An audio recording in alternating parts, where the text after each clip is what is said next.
Good morning students, আমি তোমাদের Kohinoor ma'am আবার চলে এসেছি তোমাদের ইংলিশ ক্লাস নিয়ে।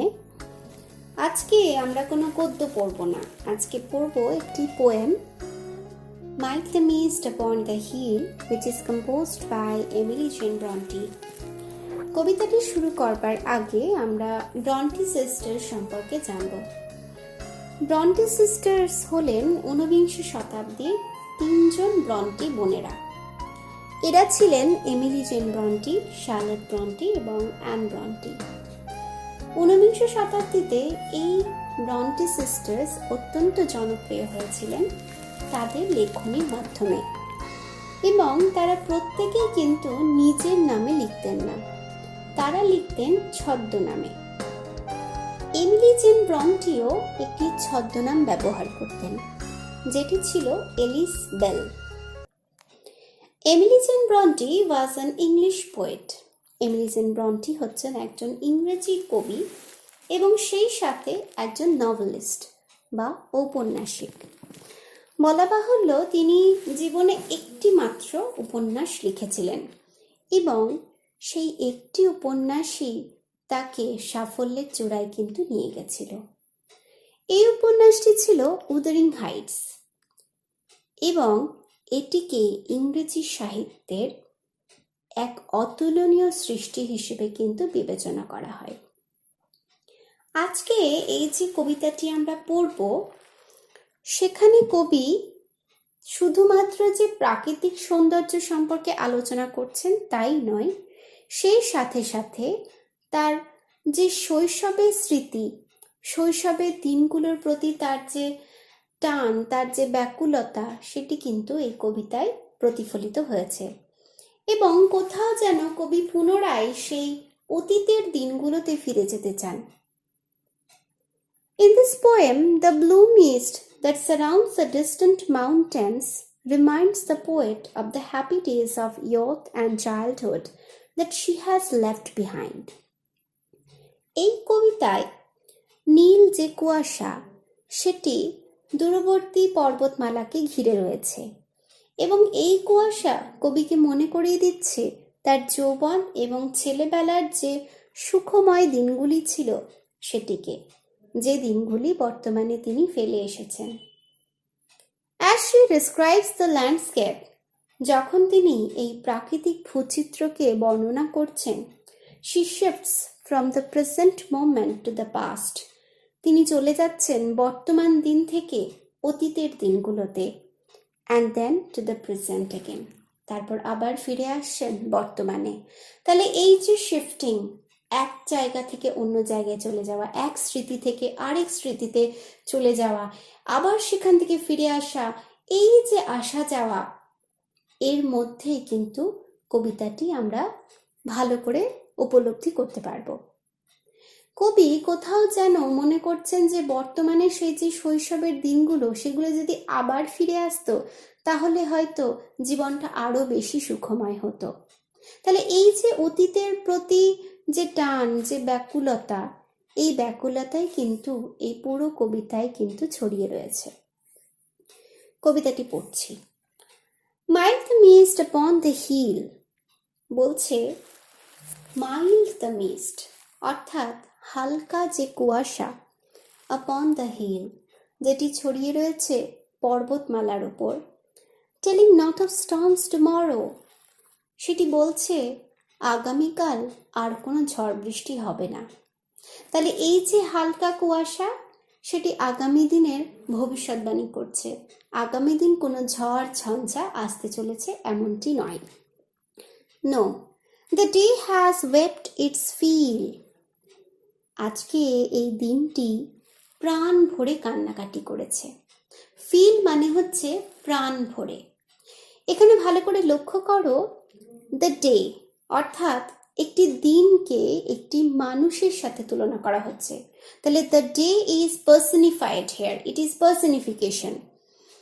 এই দিনটি আজকে সারা দিন কেঁদেছে, সারা দিন কান্নাকাটির মধ্যে কাটিয়েছে। Spent it's store of silent সরো, স্পেন্ট মানে আমরা জানি অতিবাহিত করা, কিন্তু এখানে এটি ব্যবহৃত হয়েছে উজাড় শব্দটির জন্য। উজাড় করেছে এটা বোঝাতে স্পেন্ট কথাটি ব্যবহৃত হয়েছে। তাহলে দিনটি উজাড় করেছে ইটস স্টোর অফ সাইলেন্ট সরো। স্টোর মানে সঞ্চয়, অ্যান্ড সাইলেন্ট সরো মানে হচ্ছে নীরব দুঃখ। তাহলে নীরব দুঃখের যে সঞ্চয় সেটিকে উজাড় করেছে কে? এই দিনটি। কিসের মধ্য দিয়ে? সারাদিন কান্নাকাটির মধ্য দিয়ে। আমরা জানি আমাদের মনে যখন অনেক দুঃখ পুঞ্জীভূত হয়ে যায় তখন আমরা সেই পুঞ্জীভূত দুঃখকে কিসের মাধ্যমে এক্সপ্রেস করি? কান্নার মাধ্যমে। আমরা যখন কাঁদি তখন আমাদের মনটা কিন্তু অনেকটা হালকা হয়। ঠিক তেমনি এই দিনটি তার যত দুঃখ পুঞ্জীভূত হয়েছিল সেই দুঃখকে উজাড় করেছে সারা দিন কান্নাকাটির মধ্য দিয়ে। তার জন্যেই আগামী দিন কোনো রকম বৃষ্টিপাত হবে না, অর্থাৎ সারাদিন বৃষ্টিপাত হয়েছে আজকে, আগামীকাল বৃষ্টিপাত হবে না। এবং সেটি তুলে ধরছে কে? এই মাইল্ড মিস্ট, হালকা যে কুয়াশা, সেটি বলছে এগুলি।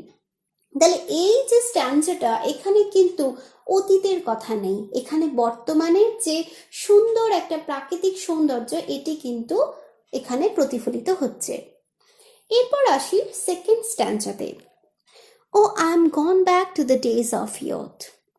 আমি ফিরেছি ছেলেবেলার সেই দিনগুলোতে।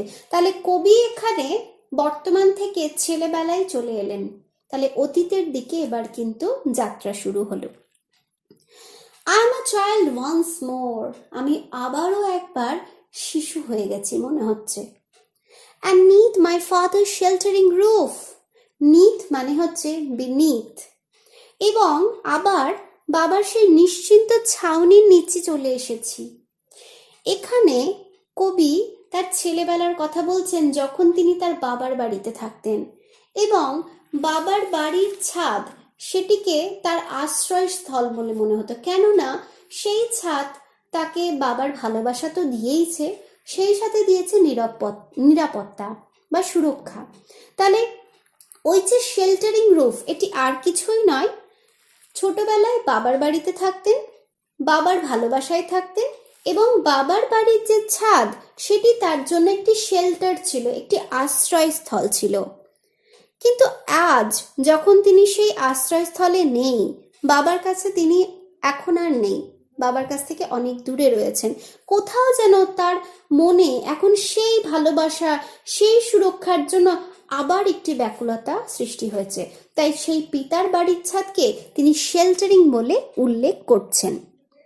অ্যান্ড নিয়ার দ্য ওল্ড হল ডোর। শুধুমাত্র বাবার সেই বাড়ির ছাদটিকে মনে পড়ছে তাই নয়, সেই সাথে মনে পড়ছে সেই পুরনো হল ঘরের দরজা যার কাছাকাছি তিনি দাঁড়িয়ে থাকতেন। তাহলে এই যে দুটো দৃশ্য, এই দুটো দৃশ্য তার সেই শৈশবের স্মৃতিকে তুলে ধরছে। সেই শৈশবের প্রতি তার যে আকুল টান সেটি কিন্তু এখনো তিনি অনুভব করছেন। I watch this cloudy evening fall. আবার কিন্তু তৃতীয় স্তবকে তিনি আবার ফিরে আসছেন বর্তমানে। তাহলে প্রথম স্ট্যান্জায় বর্তমানকাল আলোচিত হচ্ছে, দ্বিতীয় স্ট্যান্জায় পাস্টে ফিরে গিয়েছেন, তৃতীয় স্ট্যান্জায় আবার তিনি বর্তমানে আসছেন। I watch this cloudy evening fall. আমি দেখতে পাচ্ছি মেঘলা সন্ধ্যের নেমে আসা। তাহলে ক্লাউডি ইভিনিং মানে হচ্ছে মেঘলা সন্ধ্যেবেলা। তাহলে মেঘলা সন্ধ্যেবেলা সারাদিনের বৃষ্টিপাতের পর আস্তে আস্তে নেমে আসছে। After a day of rain, বৃষ্টিপাতের একদিনের পর। Blue mist, sweet mist of summer pall. Blue mist মানে হচ্ছে নীলাভ কুয়াশা, সুইট মিস্ট অর্থাৎ সুমিষ্ট কুয়াশা। কিসের? অফ সামার পল। পল মানে হচ্ছে আবরণ বা আচ্ছাদন, থিক ক্লাউড। বলছে সামার পল অর্থাৎ গ্রীষ্মের আবরণের যে মিষ্টি কুয়াশা সেটি কি করছে? The horizon's mountain chain. Horizon মানে হচ্ছে দিগন্ত রেখা, এবং দিগন্ত রেখায় প্রসারিত কে? পর্বতমালা। কারণ পর্বতমালা আমরা জানি দিগন্ত রেখাতে বিস্তৃত হয়, এবং দিগন্ত রেখায় যে পর্বতমালা বিস্তৃত রয়েছে সেই পর্বতমালাকে ঘিরে রেখেছে কে? এই হালকা নীলাভ কুয়াশা। তাহলে এই যে চেন কথাটি, চেন কথাটির অর্থ হচ্ছে বন্ধনী। তাহলে এই কুয়াশা দিগন্ত রেখায় বিস্তৃত যে পর্বতমালা, সেই পর্বতমালার চারিপাশে একটি বন্ধনী তৈরি করে দিয়েছে, তাকে ঘিরে রয়েছে চেনের আকারে। এই যে মাউন্টেন চেন, এটাও কিন্তু কবিকে আবার তার অতীতের কথা মনে পড়িয়ে দিচ্ছে। The dam stands in the long green grass. Damp মানে হচ্ছে আর্দ্রতা। কিসের উপর আর্দ্রতা রয়েছে? That stands in the long green grass. দীর্ঘ সবুজ যে ঘাস, তার উপর রয়েছে আর্দ্রতা। কেন রয়েছে? কারণ সারাদিন বৃষ্টিপাত হয়েছে, তাই ঘাসগুলো আর্দ্র হয়ে রয়েছে। এবং এই আর্দ্রতা as thick as morning tears, এই আর্দ্রতা এতটাই ঘন, ঠিক মনে করিয়ে দিচ্ছে সকালের অশ্রুধারার মতো। মর্নিং টিয়ার্স মানে সকালের অশ্রুধারা হলেও এটির আদর্তে মানে হচ্ছে শিশির বিন্দু। তাহলে সকালবেলায় যে শিশির বিন্দুটি পড়ে, সেই শিশির বিন্দুর মতোই এই আর্দ্রতাটি অতটাই ঘন। তাহলে বৃষ্টিপাতের পর সবুজ ঘাসের ওপর যে আর্দ্রতা রয়েছে, সেই আর্দ্রতা ঠিক ততটাই ঘন যতটা ঘন শিশির বিন্দু হয়। তাহলে এখানে কম্প্যারিজন পাচ্ছি আমরা ড্যাম্পের সাথে মর্নিং টিয়ার্সের। কতটা ঘন তারা? একে অপরে ততটাই ঘন যতটা তাদের উপস্থিতি ওখানে রয়েছে। And dreamy scents of fragrance pass that breath of other years. এবং মিষ্টি সুবাসের যে স্বপ্নালু গন্ধ ভেসে আসছে। ড্রিমি সেন্টস মানে এমন কিছু সুবাস যেটি স্বপ্ন এনে দেয়, এক কথায় স্বপ্নালু গন্ধ। কিসের স্বপ্নালু গন্ধ? Of ফ্র্যাগ্রান্স pass. ফ্র্যাগ্রান্স মানে হচ্ছে মিষ্টি সুবাস। তাহলে মিষ্টি সুবাসের যে স্বপ্নালু গন্ধ ভেসে আসছে, সেটি ছড়িয়ে দিচ্ছে বিগত দিনের কথা। তাহলে আদার ইয়ার্স মানে হচ্ছে বিগত দিন। বিগত দিন মানে হচ্ছে পাস্ট ডেজ, অতীতের যে দিনগুলো, সেগুলি ভেসে আসছে এই স্বপ্নালু গন্ধের মধ্য দিয়ে। দেখবে কিছু কিছু সুগন্ধ থাকে যেগুলোর সাথে আমাদের কিছু স্মৃতি যুক্ত থাকে, তাই সেই সুগন্ধগুলি যখন আমরা আবার পেয়ে থাকি, তখন সেই স্মৃতিগুলো আবার আমাদের মনিকোঠায় চলে আসে। তো এখানেও এই যে মিষ্টি সুবাস, সেটি কবিকে তার সেই বিগত দিনের কথা আবার মনে করিয়ে দিচ্ছে। তাহলে পুরো কবিতাটাই দেখো, একবার কবি বর্তমানে রয়েছেন, আবার একবার অতীতে ফিরছেন, আবার বর্তমানে এসে আবার তিনি কিন্তু অতীতে ফিরে গেছেন। তাহলে পুরো কবিতাটায় কোথাও যেন অতীতের সেই যে সুখের দিনগুলো, সুখের স্মৃতিগুলো, সেখানে কবির চলে যাওয়ার আপ্রাণ একটা আকুতি রয়েছে। কোথাও যেন তিনি ব্যাকুল পুনরায় সেই দিনগুলোকে আবার করে বেঁচে থাকতে। তাহলে কবি বর্তমানে যে রয়েছেন, সেই বর্তমানে কিন্তু ছেলেবেলার মতো সুখ নেই। She is in the thorns of life. জীবনের যত দুঃখ কষ্ট সবই তাকে ভোগ করতে হচ্ছে, এবং কোথাও যেন সেই অতীতগুলোকে তিনি আবার নিজের জীবনে আনতে চাইছেন, যাতে যেন কোথাও যেন she wants to get solace. তিনি যেন আবার কোথাও যেন একটু স্বস্তি পেতে চান, একটু শান্তি পেতে চান, আবার সেই নিরাপত্তা, সেই বাবার ভালোবাসা, সেই সবগুলোকে আবার তিনি ফিরে পেতে চান। তাহলে তার এই যে আকুতি, এটি কিন্তু শুধু তার আকুতি নয়, কোথাও যেন আমাদেরও আকুতি। আমরাও যখন বড় হয়ে যাই, আবার যখন আমরা এই বাস্তব জীবনে নিজেদেরকে একদম বিখরে ফেলি, একদম বিভ্রান্তির মধ্যে থাকি, তখন কিন্তু আমরাও চাই অতীতের স্মৃতিগুলোতে ফিরে যেতে। তাই অতীত কিন্তু আমাদের কাছে আনন্দই বয়ে নিয়ে আসে, সুখ বয়ে নিয়ে আসে। তাই পুরো কবিতায় কবির এই আকুতিটাই আমরা আজকে পেলাম। এই কবিতাটি সম্পর্কে আমি কিছু প্রশ্ন তোমাদেরকে দিয়ে দিচ্ছি, তোমরা সেই প্রশ্নগুলোকে চেষ্টা করবে এই কবিতা থেকে সাহায্য নিয়ে নিজের ভাষায় গুছিয়ে লেখার। তাই আজকে আর আমরা নেক্সট কোনো চ্যাপ্টারে যাচ্ছি না, আজকে এই কবিতাটা এখানেই শেষ করছি। পরবর্তী ক্লাসে আমরা অন্য একটি প্রোজ বা গদ্য নিয়ে আলোচনা করব। তাই আজকের মতো এতটাই, আবার দেখা হবে পরবর্তী ক্লাসে। ততক্ষণ